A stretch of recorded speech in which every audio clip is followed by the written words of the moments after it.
네, 그 외 오늘 시장 특징주로는 5G 통신 장비주들의 강세가 지난주에 불을 뿜은 데 이어서 오늘도 추가적으로 나왔다라는 겁니다. 저희가 지난번에 넥스 정면 돌파로 삼성전자 이재용 회장의 삼성 리서치 방문, 첫 새해 행보는 6G였다라는 소식 전해드린 바 있는데요.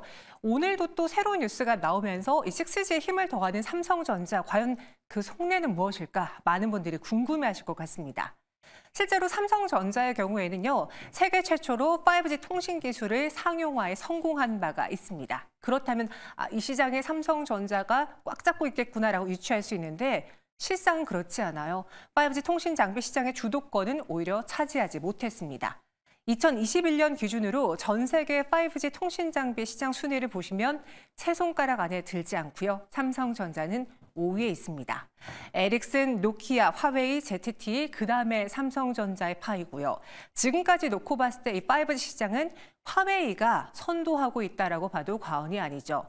워낙 중국의 든든한 뒷배로 인해서 내수 물량도 있고요. 이 물량 공세에 따라서 삼성전자가 몸집을 키우기 어려웠고 또 그 시기에 마침 코로나가 터지면서 투자도 지연되는 등 삼성전자는 여기서 세계 최초로 통신기술 상용화에 성공했음에도 불구하고 원하는 바를 이루지 못했습니다.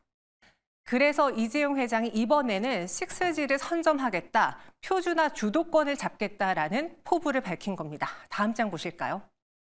6G의 중요성은 많이들 아시죠. 2030년에 6G 표준이 완료될 것으로 보여지는데요. 그 과정은 기술 요구 조건을 정의한 다음에 기술 규격을 제정하고 그리고 최종적으로 새 기술 표준이 결정될 것으로 보여집니다.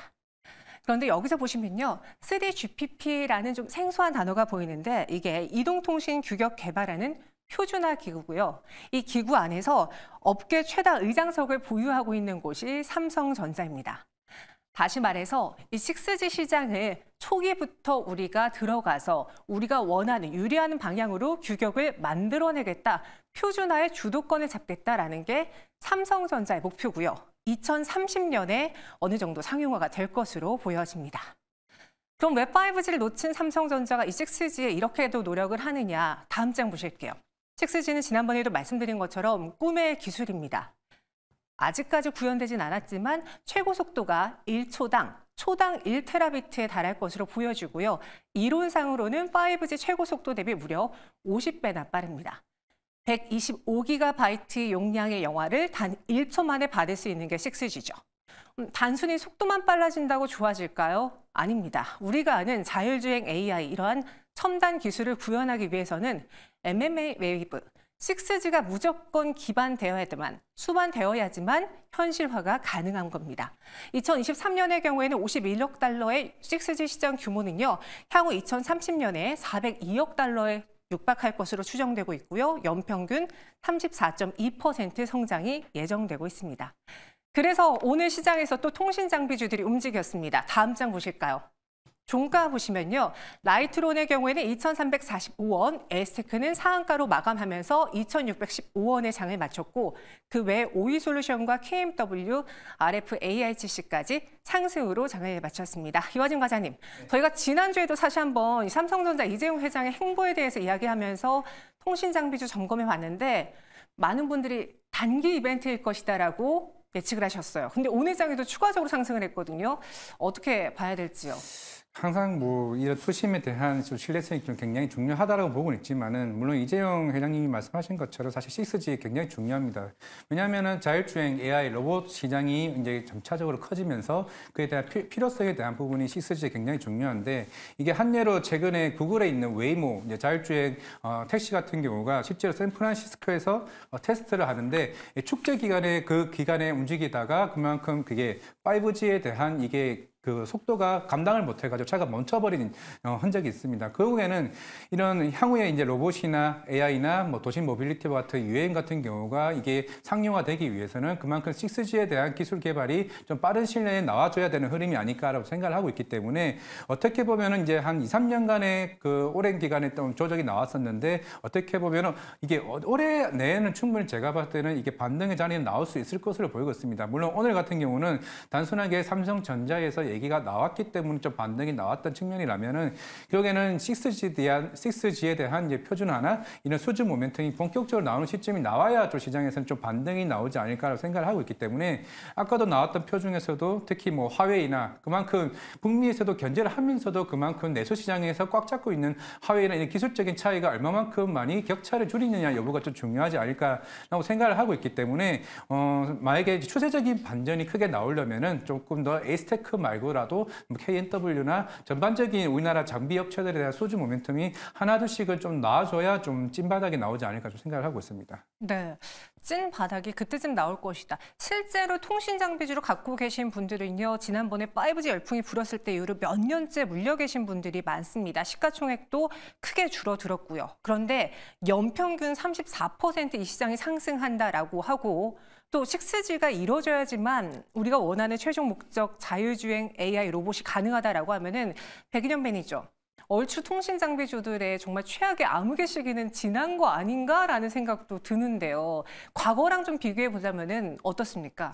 일단 뭐 아직까지 제가 이제 방송 오기 전에 몇몇 5G 업체들이랑 통화를 해봤는데 뭐 아직까지 실적이 뚜렷하게 개선되는 기업들도 거의 없고 일단 6G 관련해서 수주를 받고 있는 상황도 아닌 것으로 확인을 했습니다. 다만 제가 생각하기에는 이제 우리 2024년 새로운 키워드로 6G도 여러분들이 추가를 하셔야 되지 않을까라고 생각을 합니다. 왜냐하면 인공지능이랑 자율주행이랑 로봇이랑 UAM 등 다양한 첨단 산업을 구현하기 위해서는 6G는 선택이 아니라 필수이기 때문에 일단 주가는 기대감에 움직인다라는 측면에서 수치를 확인하고 움직이면 저는 늦다라고 생각을 하고 있기 때문에 지금 바닥에 있는 6G 관련 종목들은 이제 서서히 매집을 분할해서 하는 전략이 저는 더 좋다라고 생각을 하고 있고요. 그리고 기본적으로 이제 6G 관련 5G 관련 종목들 대부분 이제 6G 관련 종목이랑 연동이 된다라고 보시면 될 것 같은데 일단 몇몇 종목들은 이미 실적이 개선되는 게 보이는 종목들도 있습니다. 뭐 예를 들면 뭐 솔리드라든지 이노와이어리스라든지 실적 개선에 대한 빌미가 보이는 기업들이 있기 때문에 무작정 매수하기보다는 각 기업별로 고객사가 어떤 고객사가 있는지 그리고 실제 실적이 개선될 만한 여지가 있는지 2024년 실적 개선 여부 여러분들이 한번 꼼꼼히 따져보시면서 투자를 하신다면 저는 분명 6G 쪽에서도 투자의 기회가 있다고 보고 있습니다. 네, 매니저님. 그래서 오늘 시장에서 좀 특징적이었던 종목들이 몇 가지가 있는데 그래서 이 회사가 정말 6G하고 연관이 있을까요? 검색을 해봤는데 뭔가 뚜렷하게 나오는 건 없어요. 그래서 아직 투자자분들이 종목 선별하기에는 좀 뜬구름 잡기 같다라는 생각을 저는 받았거든요. 그 안에서 어떤 종목 위주로 선별하는 게 좋을지 오늘 시장에서 뭐 상한가랑 급등으로 마감한 라이트론, 에스테크 이런 종목들은 차별화가 있는 종목인지 팩트체크 좀 해주시죠. 일단 라이트론이랑 오이솔루션 같은 경우에는 삼성전자 광트랜시버 메인 벤더사이기 때문에 뭐 삼성전자가 6G에 본격적으로 투자를 하게 되면 당연히 수혜를 받을 거고요. 그리고 삼성전자 같은 경우에는 인도 시장으로 5G 이제 통신망 구축하려고 하는 움직임도 보이고 있기 때문에 삼성전자 관련 밸류체인 종목들은 향후 인도 시장도 같이 보시면 좋을 것 같고요. 그리고 에이스테크 같은 경우에는 삼성전자뿐만 아니라 아까 글로벌 점유율 1위인 에릭슨 쪽이랑 또 20년 이상 거래했던 기업이기 때문에 오늘 상한가를 간 게 아닌가라고 생각을 하고 있습니다. 그래서 여러분들도 이제 투자를 하실 때 삼성전자 밸류체인 종목들은 어떻게 대응을 해야 될지 그리고 삼성전자 외에도 해외 고객사 밸류체인이 있는 종목들인지 여러분들이 꼼꼼히 따져보신다면 본격적으로 6G가 개화가 될 때 관련 종목 종목 선별하는데 조금 더 유리하게 매매를 할 수 있지 않을까라고 생각하고 있습니다. 그래서 삼성전자 밸류체인들의 주가 상승이 조금 더 크지 않았을까 추측이 가능합니다. 이화진 과장님, 네. 근데 이거 2023년에 규격이 완료된다고 하는데 그렇게 되면은 너무나 우리가 긴 시간을 또 여기서 버텨야 할 수 있거든요.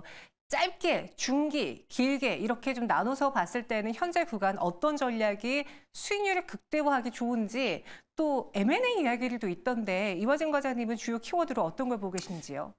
일단은 좀 장기적으로 보고 있고 물론 한 2년 전에 삼성전자가 그 5G 쪽에 투자금을 그때 한 200몇 조를 투자한다고 얘기했을 때 그때 이제 5G 관련된 뭐 이슈가 있었습니다. 물론 반도체나 제약바이오가 좀 가장 큰 규모로 이제 투자를 하긴 하지만은 이제 5G 로봇도 이제 레인보우 로보티스에 대한 본격적인 투자가 나왔었고 이제는 5G에 대한 과연 삼성전자가 어디에 인수 M&A에 대한 관심을 가질지 모두 좀 중요하지 않을까 생각을 하고 있기 때문에 과연 여기서 물론 에스테크 에스테크가 작년에 9월쯤에 공급 계약을 맺으면서 올해 하반기 때부터 북미 쪽 시장은 6G 레디 준비를 이제 본격적으로 시작하는 흐름이기 때문에 아마 올해 연말까지는 이런 관련된 이슈나 이런 흐름들이 아마 5G 관련된 시장에 대한 흐름, 통신 장비에 대한 얘기는 계속 나오지 않을까 생각을 하고 있습니다. 결국에는 이 회사를 그동안 너무 많이 속았어라는 흐름보다는 한 번씩 체크를 하면서 실적이 어디가 먼저 나오고 이런 흐름을 좀 봐야 되지 않을까 좀 생각을 하고 있습니다. 네. 변동이 워낙 큰 통신 장비주입니다. 그래서 종목 선별하기가 더 어려웠는데요. 두 분이 선택한 내일장 관련한 시초가 공략주 무엇인지 압축해서 전해드리죠. 이화진 과장님 먼저 소개해 주실까요? 네, 그래도 일단은 한번 작년에 공급 계약을 맺었던 이제 안테나 기지 관련해서 에스테크가 지금 시장에서 관심을 받고 있고 실제적으로 이제 북미 쪽에서 이제 생산을 하는 이제 업체이기 때문에 아마 올해 추가적인 가능성도 충분히 있지 않을까라고 생각을 하고 있고 물론 추후에 KNW나 여러 회사들도 기회는 있겠지만은 일단 먼저 시장을 이쪽에 들어왔다는 측면에서는 이제 6G에 대한 준비가 되어 있는 에스테크를 조금 눈여겨보는 게 낫지 않을까 좀 생각을 하고 있는데 워낙 막판에 이제 급등을 하는 바람에 사실 조금은 부담스러울 수 있는 자리긴 하나 결국에는 우리는 새로운 6G에 대한 대장주를 찾는 게 좀 중요하지 않을까라고 생각을 하고 있습니다. 네, 가격 전략은요? 가격 전략은요. 일단은 물론 오늘 좀 급등을 했던 측면이 있기 때문에 사실 저는 이걸 한 4,000원까지는 좀 눈여겨보고는 있긴 하지만은 좀 빠른 변동성은 조금 유의하자 먼저 말씀드리겠습니다. 네, 손절가는 2,000원 쪽으로 이제 말씀드리겠습니다. 네, 알겠습니다. 목표가를 4,000원, 손절가를 2,000원. 오늘 시장의 상승이 조금은 부담스럽긴 하지만 그래도 그 안에서 에스테크를 눈여겨볼 만하다라고 정리했고요. 백인현 매니저의 내일장 시초가 공략주 그리고 차트 보면서 한번 이야기해 볼게요. 통신 장비주 워낙 물려 계신 분들이 많고 몇 년을 기다렸거든요. 올해 최대 수익 어떻게 낼 수 있을지요? 일단 저희 같은 경우에는 이제 솔리드 제일 좋게 보고 있고요. 솔리드 같은 경우에는 제가 오늘 방송 오기 전에 5G 관련 종목들 실적을 하나하나 다 꼼꼼하게 찍어봤는데 유일하게 전년 동기 대비 상승했던 기업이 바로 솔리드입니다. 지금 솔리드 같은 경우에는 지난 2022년 3분기 이후 계속해서 어닝 서프라이즈를 기록하고 있고요. 3분기 누적 기준으로 242억 원 영업이익을 기록했는데 전년 동기 대비 2배 이상 영업이익을 기록했기 때문에 일단 실적이 찍히고 있는 5G는 유일하게 솔리드가 유일하다라고 보시면 되고 지금 시가총액이 솔리드 같은 경우에는 3,991억 원입니다. 지금 6G 같은 경우에는 새로운 이제 기지국을 구축해야 되기 때문에 비용이 굉장히 많이 들어가는데 오픈랜이라고 해가지고 다른 통신사 장비끼리도 서로 호환해주는 장비인데 그 오픈랜 수혜주도 바로 솔리드라고 보시면 되겠습니다. 따라서 솔리드는 최근에 기관 수급도 꾸준히 유입되고 있고 지금 자리에서도 편하게 매수하시면 좋을 것 같고요. 일단 매수가는 한 7,000원 그리고 목표가는 8,000원, 손절가는 6,000원 제시하도록 하겠습니다. 목표가가 조금 짧은데 그럼 단기 공략주인가요? 개인적으로는 중장기로 보셔도 된다라고 생각을 하고 있고요. 네. 워낙 이제 최근 시장 변동성이 크다 보니까 제가 목표가를 짧게 잡았는데 만약에 중장기로 보실 분들은 꾸준히 매집하면서 들고 가셔도 될 것 같습니다. 네, 알겠습니다. 그 안에서 솔리드는 실적을 베이스로 또 선정을 해봤습니다. 그 외 시장에 대한 이야기 또 오늘 많은 분들이 백인현 매니저 찾아주셨는데요. 매니저님 만날 수 있는 다른 시간 언제 있을까요? 내일 아침 8시에 유튜브에서 제가 무료 방송을 진행하고 있고요. 유튜브에서 백인현 매니저 검색을 하시게 되면 매일 아침마다 특징적인 이슈랑 그리고 관련 종목들 제가 꼼꼼히 체크해서 분석해 드리니까 여러분들 투자하실 때 많이 도움이 될 것 같습니다. 유튜브에서 백인현 매니저 내일 아침 8시에 검색하십시오. 네. 이화진 과장님과 함께하고 싶으신 분들은 클로징 벨 플러스 보시면 됩니다. 두 분 여기서 인사드릴게요. 고맙습니다.